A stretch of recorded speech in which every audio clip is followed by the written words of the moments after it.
Republican lawmakers in Wisconsin will likely maintain control of the state's legislature for the next decade. The outcome was not guaranteed by partisan state legislators, but by the state Supreme Court. In the weeks to come, the court will also have the final say on the state's proposed congressional map, which already skews heavily in favor of Republicans.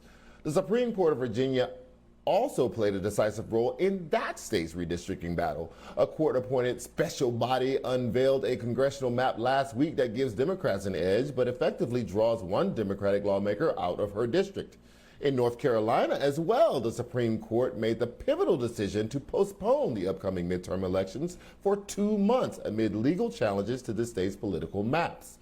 Across the country, courts are stepping in as increasingly influential power brokers and even map drawers as deadlines to release redistricting plans approach. According to reporting by Politico, 120 congressional seats hang in the balance of state Supreme Courts. Without federal legislation, judges, some of whom are elected and some of whom are appointed by partisan governors, hold an outside amount of power. Joining me now to discuss, Michael Lee, Senior Counsel for the Democracy Program at the Brennan Center for Justice.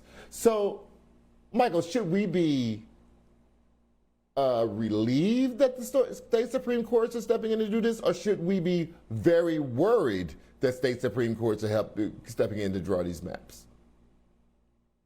Well, I think it's a mixed bag, but in general, what we found is that when courts draw maps, they don't always get it right, but they also don't tend to draw extreme gerrymanders, and they don't also really intentionally discriminate on the basis of race in the way that partisan legislatures do. And so, in general, court drawn maps are fairer and they produce much more competition and they do a better job of protecting communities of color. That's generally the case. That's not always the case. In Wisconsin, I think is a prime example where the court has said that it's not prepared to enforce limits on partisan gerrymandering, and instead what it's going to do is make minimal changes to the state's gerrymandered maps. In other words, basically preserve what was done by the legislature last decade, and that is a problem. Now, on the other hand, state courts in North Carolina, state courts elsewhere have been willing to enforce limits on partisan gerrymandering and on racial discrimination. The North Carolina court struck down maps last decade and they were redrawn to be much fairer. So courts can be really good or they can be not so good, but it really depends because, courts are great. Courts, we have 50 states and the courts in the 50 states are very different from one another. So do you have any sense of whether or not the 120 or so districts that are now being under control of state Supreme Courts or maybe being drawn by state Supreme Courts, are most of those in liberal states, conservative states, swing states? Do you have any sense of that? Well, I think it's mixed. Right now, there are 3 states where there are courts have been asked to draw maps: Virginia, Wisconsin, and Minnesota. So those are the 3 states where courts have been already asked to draw maps. There are likely also going to be deadlocks in states like Pennsylvania. Really where courts tend to get involved is where the political process breaks down, and where it tends to break down is where one party doesn't have all the marbles. So, in Pennsylvania, the Democratic governor and the Republican legislature are unlikely to agree on a map, and therefore the Pennsylvania Supreme Court will draw the map and presumably enforce the limits on partisan gerrymandering that it imposed last decade. The same, the same thing in Minnesota. On the other hand, in North Carolina, the Republican legislature did pass a map. Roy Cooper, the Democratic governor, does not have a veto on those maps in North Carolina. So the courts were asked to strike down those maps. And so I think it sort of will vary. With the Supreme Court having stepped out, the U.S. Supreme Court having stepped out of policing partisan gerrymandering, I think you're going to see a lot more action in state court because there really isn't an avenue right now for fighting these really aggressive maps in federal court unless Congress does something like pass the Freedom to Vote Act or the John Lewis, Voting Rights Act, which would create new federal remedies. But right now, there really aren't very many federal remedies, and certainly not for partisan gerrymandering, which the Supreme Court has said is A-OK, and that is opening the door to a lot of discrimination, both racial discrimination and political discrimination. Many of the states that you just enumerated were swing states or purple states.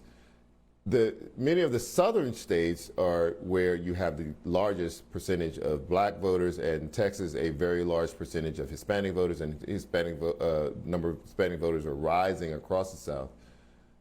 Are any of the southern states, do any of their Supreme Court or any of those Supreme Court stepping in to say, no, you can't do this, or any of them being called on to draw maps, or is that just a fait accompli? These are red states, and in many cases, both the legislature and the governor's seat is controlled by Republicans. Are they just going to be able to get away with this?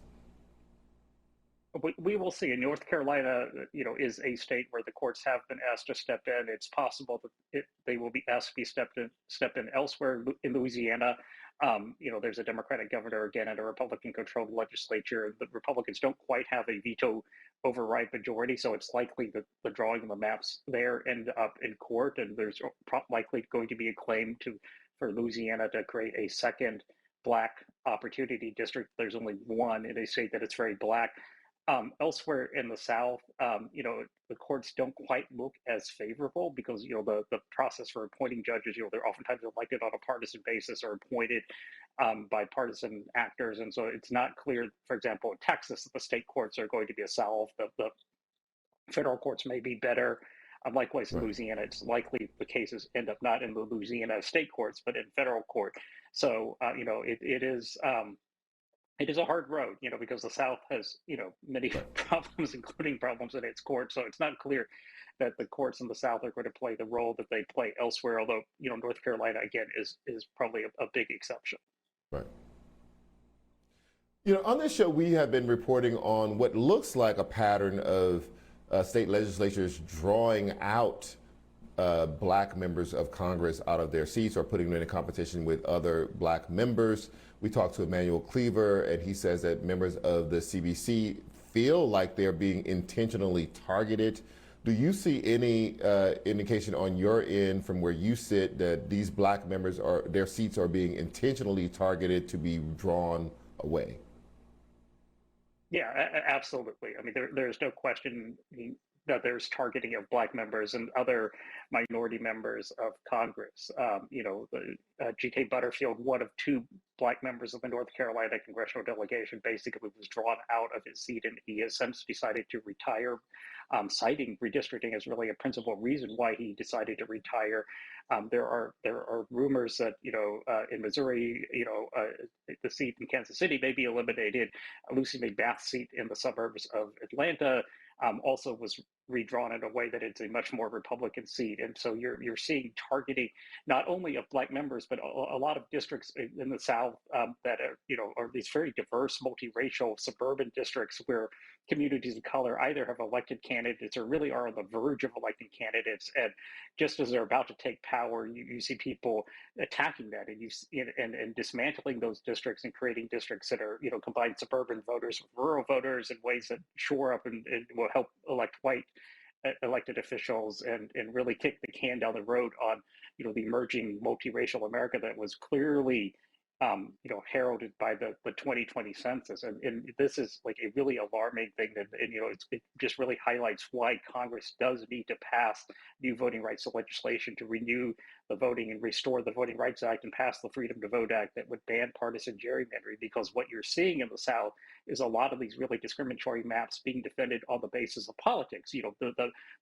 What Republicans are saying is we were discriminating against Democrats, and lo and behold, they happen to be black, they happen to be Latino, they happen to be Asian, but we weren't discriminating against them on the basis of their race. We were discriminating against them on the basis of their politics, and that is something that is going to be open. The Supreme Court opened the door to that with its decision declaring that it would not step in and police partisan gerrymandering. So it's allowing racial as well as political discrimination, and Congress has the power to stop it. We will see if Congress is willing to do that.